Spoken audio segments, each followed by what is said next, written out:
There are moments in life when we feel something greater guiding us, not loudly, not forcefully, but through a quiet nudge, a soft inner voice, a sudden clarity. Where does that voice come from? Is it God? Is it our own mind aligning with something beyond itself? The human brain, billions of neurons firing in a symphony of thought, memory, and emotion, is not just an organ. It is a mirror, one that reflects both our humanity and our divinity. Its complexity isn't accidental. Its design holds purpose, and within that purpose may lie the doorway to our deepest spiritual connection. This is not abstract philosophy. It's real. It's in our wiring. It's in the science of neuroplasticity, the brain's ability to rewire itself in response to experience. Once believed to be static after childhood, the brain is now known to evolve throughout life. It changes as we change. It responds as we choose. It molds itself based on what we allow in and what we focus on. This adaptability is not just biological, it is sacred. It echoes the very grace of God, a grace that says, no matter how far you've strayed, there is still a way back. Romans 12:2 says, be transformed by the renewing of your mind. It doesn't say once. It doesn't say only in youth. It says transform continuously.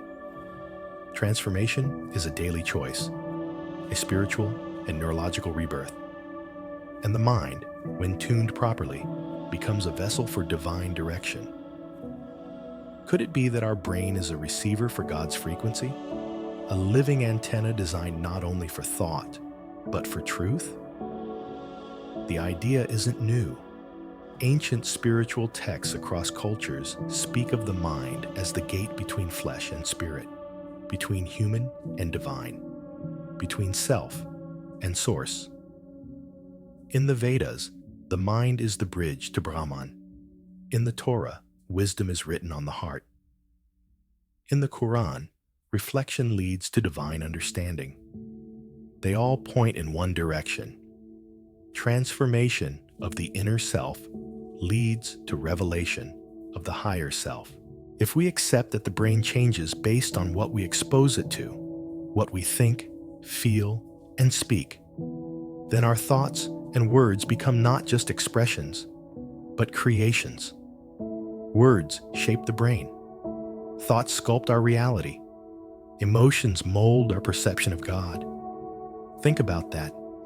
Every word you say either brings you closer to God's light or dims it.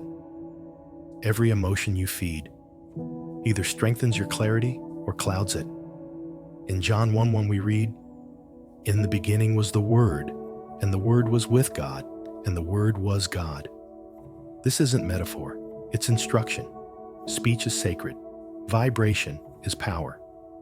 And words carry spiritual weight. When spoken in love, they uplift not just others, but your own mind. When laced with judgment or anger, they harm both receiver and speaker. Science confirms this too. Words affect neural patterns.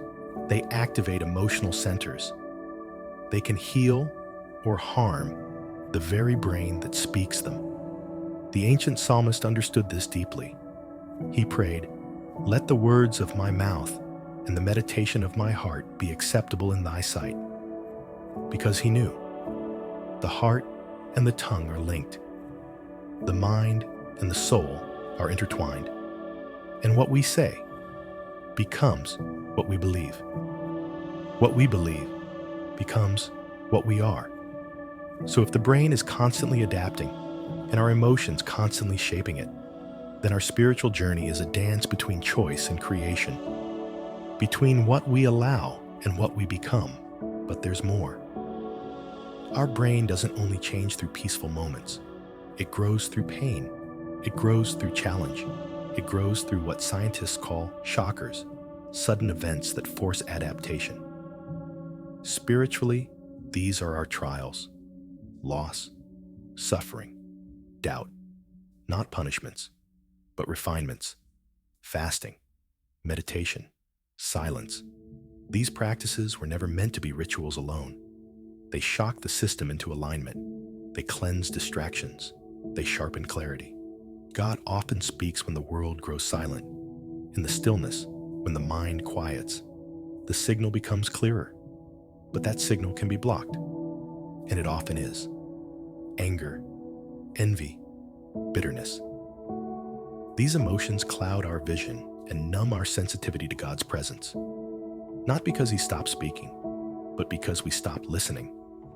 The emotional brain, the limbic system, is like a lens. When stained, it distorts. When clean, it reveals.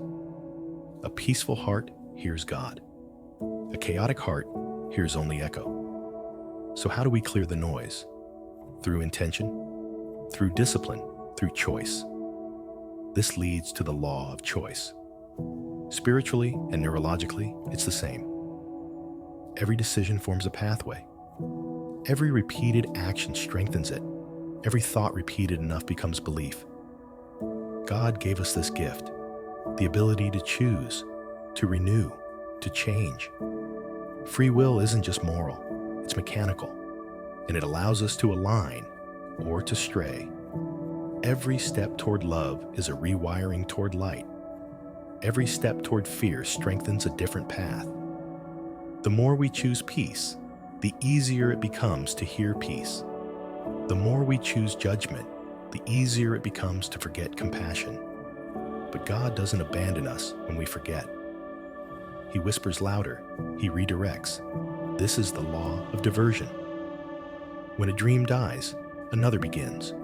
When one path ends, another emerges. The brain does this naturally. When a neuron fails, another compensates.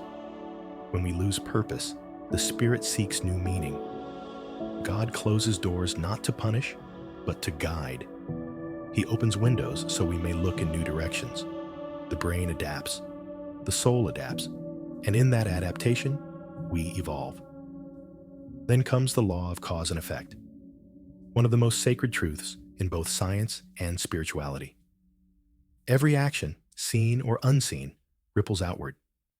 In the brain, each experience changes neural patterns. In spirit, each intention changes our relationship with God. Think bitterness long enough, and your brain reshapes to expect betrayal. Speak with love long enough, and your heart begins to feel God's presence in others. This is not theory. It is truth. Cause and effect is not just karma. It is neuroscience. And it is grace.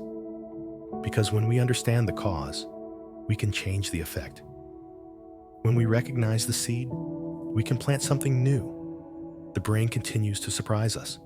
Neurogenesis, new neurons being born in adulthood, was once deemed impossible. Now, it is fact. And spiritually, we've always known this. The soul can be made new. The past can be rewritten. This is redemption. This is grace. This is neuroplasticity of the spirit. The more we align the two, the science of the brain and the wisdom of the soul, the more we understand our true purpose. To remember who we are, to heal what was broken, to tune our minds to the voice that has always been speaking. So, is it possible that the brain is a sacred receiver? Yes. Is it possible that God's frequency flows through us, waiting to be heard, felt, lived? Absolutely. The question is not, is God speaking? The question is, are we ready to listen?